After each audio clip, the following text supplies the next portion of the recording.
Você sabe quais são os principais medicamentos usados numa TPC, em uma terapia pós-ciclo, e como utilizá-los sabendo qual é a sua real aplicabilidade e como eles funcionam no teu organismo? Você vai ver tudo isso aqui nesse vídeo completo. Sou o Dr. Gabriel Feitosa, médico que se dedica diariamente a trazer informação de qualidade, com responsabilidade e transparência, sobre tudo sobre hormônios, suplementação, fitness em geral, para te ajudar a melhorar teu corpo, tua saúde e teu desempenho. E hoje vamos destrinchar todos os medicamentos mais importantes que podem ser utilizados na terapia pós-ciclo. E aí eu te peço encarecidamente, cara, deixa eu curtir. Isso aqui ajuda demais. Pode parecer que não, mas eu sei que esse conteúdo aqui agrega na tua vida e você ajuda demais o canal colocando o curtir. Às vezes você não tem condição de comprar um curso, um e-book, mas colocar o curtir me dá um feedback e me faz querer ter mais quantidade de conteúdo para te ajudar e qualidade também. Tudo bem? E eu peço para se inscrever no canal e não perder nenhuma novidade, beleza? Antes de tudo, gente, a gente precisa entender como é que funciona a nossa produção natural de testosterona. O que é uma TPC? Né? Por que ela existe? Porque o que acontece? Quando a gente usa uma dose suprafisiológica de testosterona, a gente inibe nosso eixo natural de produção hormonal. E a TPC é uma tentativa de restaurar a nossa produção hormonal natural. Então a gente tem que entender como é que funciona essa produção natural. Afinal, se a gente não souber, para que a gente vai querer saber os medicamentos específicos? Vai copiar e colar? Não, você tem que entender a aplicabilidade. Não adianta falar, TPC é X, Y, Z. Cara, você tem que entender quando colocar cada um. Lógico que tudo aqui vem a título de informação, né? Sempre é importante que você faça qualquer tipo de tratamento médico com um médico competente. Beleza? Beleza. Qual é o nosso eixo de produção natural de testosterona? Bem, nós temos o nosso hipotálamo, tudo bem? Que vai mandar aqui uma mensagem na forma do hormônio GnRH para a nossa hipófise, conhecida também como pituitária, tudo bem? Que vai mandar uma mensagem aqui para o nosso testículo,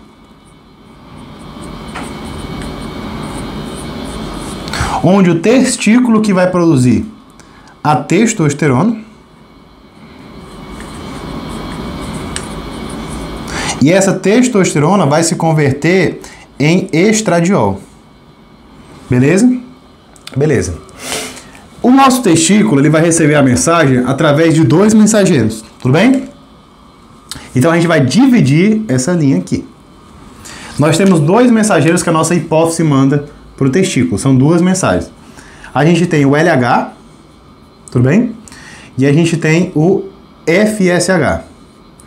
O LH ele vai atuar nas células de Leydig testiculares, estimulando a produção de testosterona, tá certo? Estimulando a produção de testosterona e estimulando também a espermatogênese, porque a testosterona intratesticular estimula a espermatogênese, tudo bem?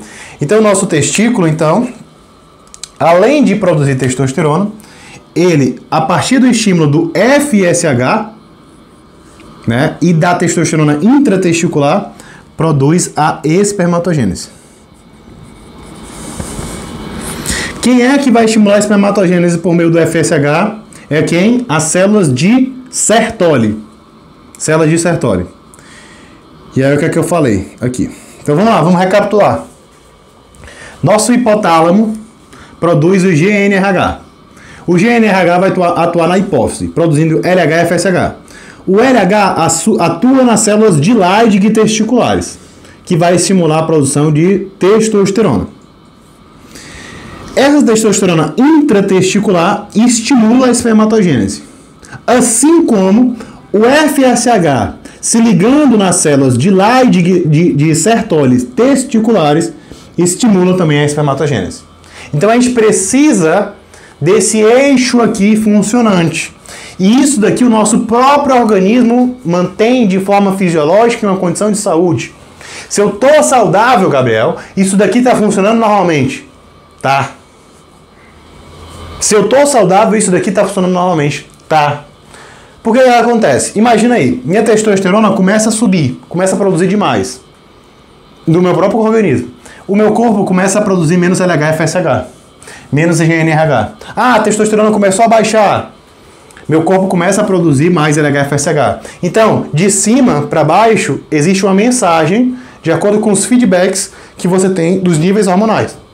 Então, dependendo dos níveis de testosterona, eu vou tendo mais ou menos mensagem a nível central, hipotalâmico e hipofisário. E isso que vai controlar a minha produção de testosterona. Isso daqui é extremamente importante que você saiba, que você domine. Para você entender cada um dos medicamentos. Beleza. Quais são esses medicamentos? Beleza. A principal classe dentro do processo de TPC é a classe dos SERMs. Os moduladores seletivos dos receptores estrogênicos. Tá certo? Beleza. Quais são os SERMs principais? Nós temos o clomifeno, o citrato de clomifeno, e nós temos o tamoxifeno. O que é que significa ser modulador seletivo do receptor estrogênico? Ele vai chegar no receptor estrogênico, e agir como antagonista. Ele vai reduzir a ação do estrogênio. Qual é o estrogênio com maior atividade biológica? Estradiol, a nível hipotalâmico e hipofisário. Por que isso é importante? Veja bem. O estrogênio, ele causa um processo de feedback negativo. O que significa dizer? O estrogênio age no hipotálamo e na hipófise, inibindo a produção tanto de GNRH quanto de LH e FSH. Então, se o meu estrogênio está alto, eu tenho uma inibição no meu eixo. E o que é que o SERM faz? O SERM ele atua a nível hipotalâmico e hipofisário, diminuindo esse feedback negativo que o estradiol causa. Então, na verdade, ele estimula a liberação de LH e de FSH. Então, os moduladores seletivos do receptor estrogênico, eles agem como se fossem o oposto ao estrogênio, gerando, na verdade, um estímulo, porque eles vão ser o oposto. Então, na verdade, o que é que vai acontecer? Se eles bloqueiam isso daqui, ó, vamos colocar de outra cor. Se eles bloqueiam isso daqui, na verdade, eles estimulam a produção de LH, a produção de FSH e, consequentemente, a produção de testosterona e a espermatogênese. Tudo bem? Então, se eu quero restaurar meu eixo de produção natural, o principal composto que tem que ser no TPC são os SERMs, tudo bem? Qual é o SERM mais estudado para isso? Citrato de clomifeno. Então, para o hipogonadismo induzido por estrogênio anabolizante, alguns tipos de hipogonadismo hipogonadotrófico, que tem pouco LH-FSH, a gente vai dar prioridade para o citrato de clomifeno. Tamoxifeno pode aumentar as gonadotrofinas? Cara, pode, mas ele não é tão estudado para isso. Tamoxifeno acaba tendo uma aplicabilidade maior no processo de ginecomastia. Gabriel, tem vídeo sobre isso? Tem. Inclusive, saber isso daqui, saber citrato de clomifeno é um negócio assim fundamental para o médico que trabalha com essa área, tá certo? Se o médico não domina isso daqui, ele não vai para frente na TPC masculina. Então é importantíssimo que o profissional da saúde seja muito bem gabaritado para trabalhar com isso daqui. E não são todos os profissionais que são, infelizmente. A gente vê muita barbaridade sendo feita em TPC. Muito protocolo injetável, muito copia e cola. Se você quer ser um profissional acima da média e descobrir com assertividade e transparência como cuidar desse paciente aqui, que usou esteroide anabolizante e vai fazer no TPC, te convido a conhecer meu curso Guia do Anabolismo Consciente. Vou deixar aqui o link na descrição. Beleza? Então, beleza. O clomifeno acaba sendo um medicamento de escolha. Ele é um medicamento fantástico e acaba sendo algo que pode, inclusive, ser utilizado em monoterapia em alguns casos. Como assim, Gabriel? Às vezes, somente o clomifeno resolve o problema da TPC. Então, às vezes, só com o manejo do clomifeno, colocando o clomifeno ali de forma isolada, eu consigo restaurar meu eixo? Dependendo do caso, sim. Principalmente indivíduos jovens, que fizeram ciclos pequenos, ciclos curtos. Às vezes o clomifeno consegue, né, ajudar. Lembrando que é importante saber que o clomifeno precisa de um processo de desmame, tá certo? Então a gente usa uma dose maior, depois a gente reduz. E isso daí também tem que ser uma coisa que tem que ser muito bem avaliada em relação à dose, né?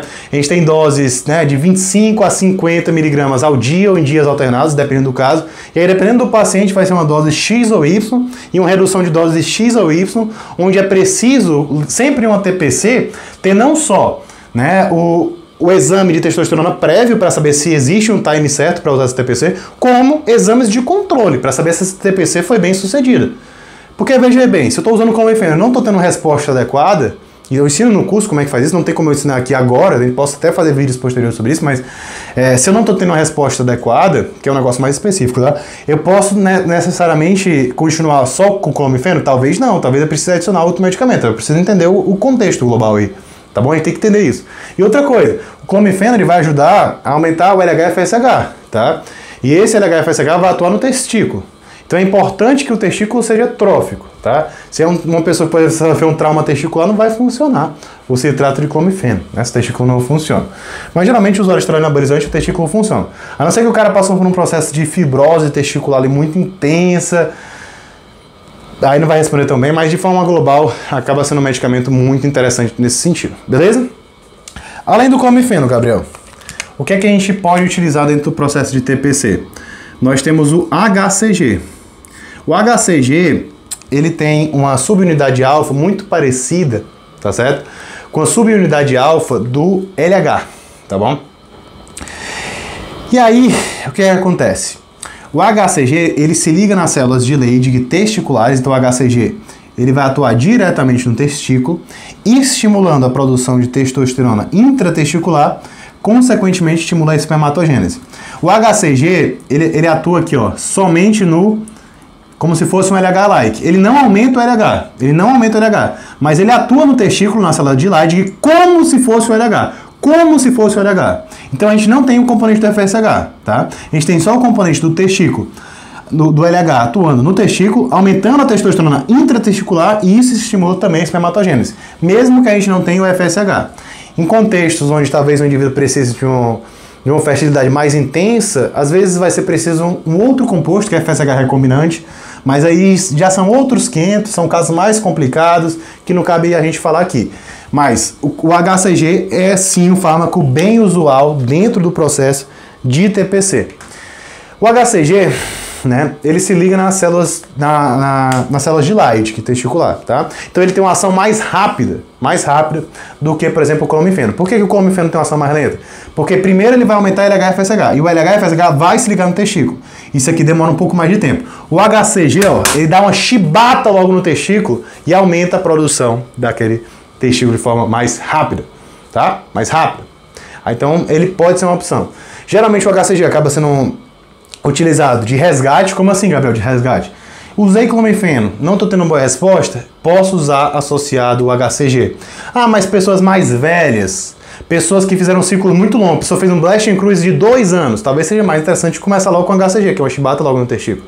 Pessoas que têm um foco principal ser fertilidade, então talvez seja importante começar logo com o HCG, né? Porque o HCG vai dar essa paulada que vai estimular a espermatogênese aqui, tá? Então o HCG pode sim ser uma opção para entrar junto com o clomifeno logo de cara.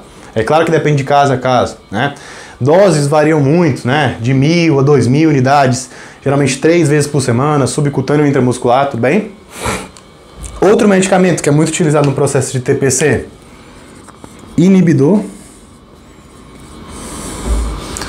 de aromatase. Tudo bem? Inibidor de aromatase. O que é que a aromatase faz? Ela converte testosterona em estradiol.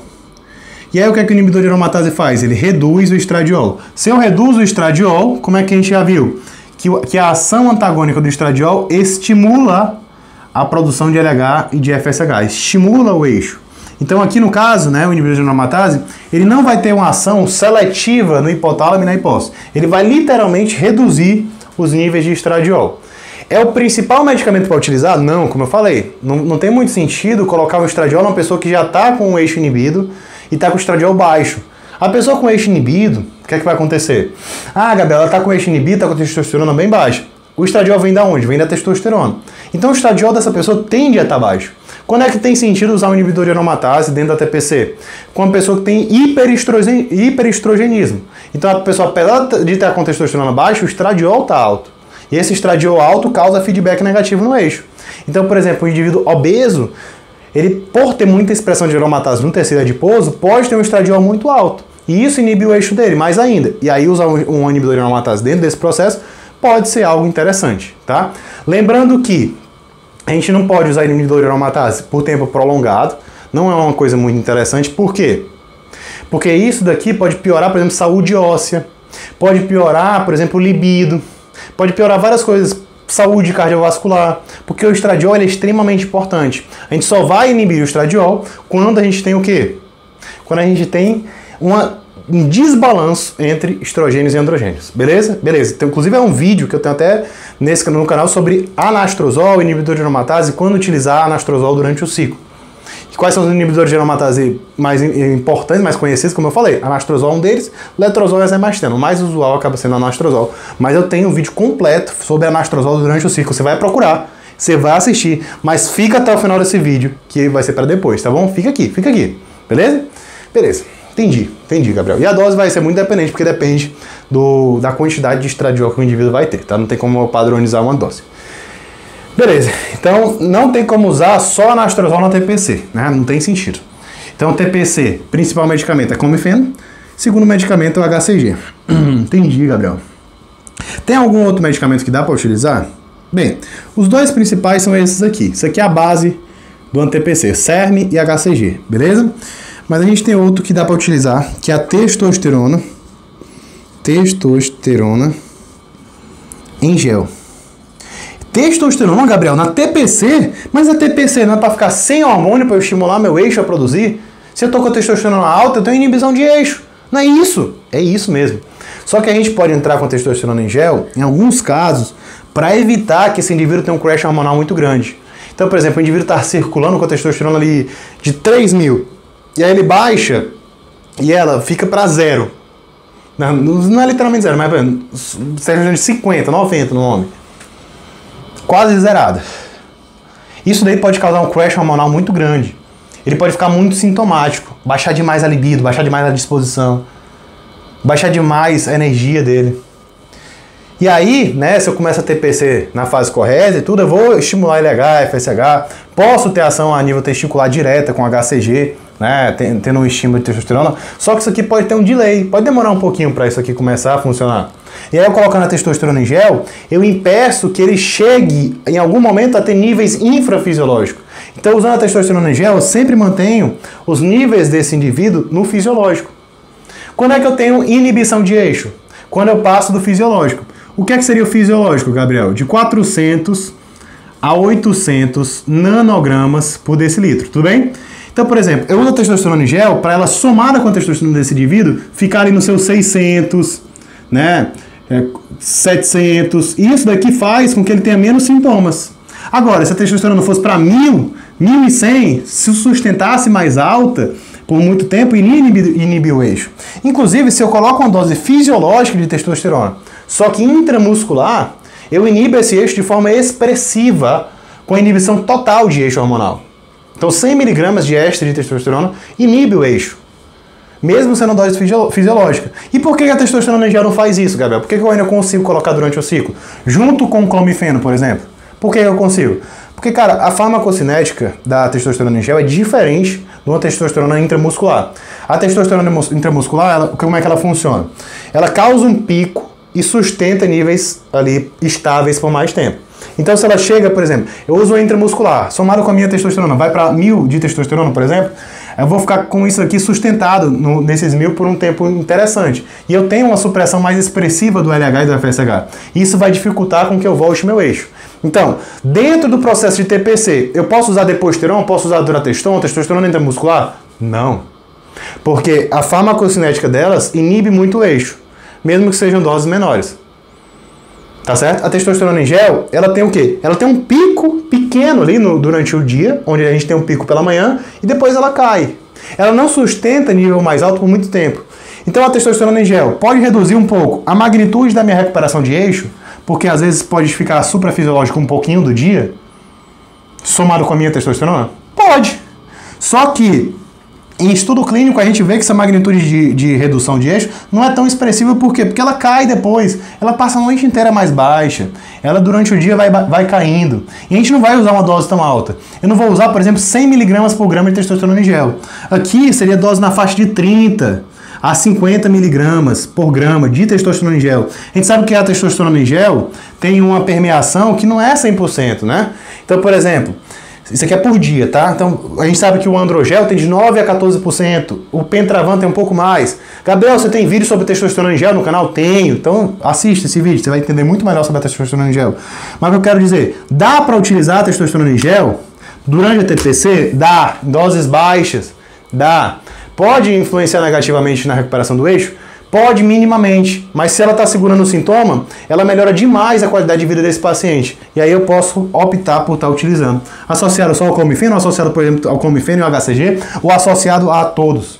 Então, tem vezes que eu vou poder usar só o clomifeno? Tem. Às vezes só o clomifeno com HCG? Sim. Às vezes só esses 3? Sim. Às vezes os 4? Sim.